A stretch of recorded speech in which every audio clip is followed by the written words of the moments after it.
Văd resursele din țară, fără cod sau buletin. Le văd în străinătate, unde plec și unde vin. Văd resursele din țară, fără cod sau buletin. Le văd în străinătate, unde plec și unde vin. Vând aurul de primul și petrol și gazărare. Le văd în străinătate, pe la burse cu valoare.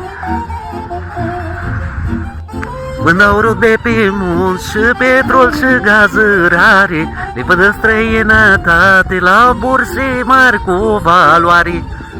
Și apoi bagă datorii pe întreaga Românie, pentru 40 de ani, fără griji și fără bani. Și apoi bagă datorii pe întreaga Românie, pentru 40 de ani, fără griji și fără bani.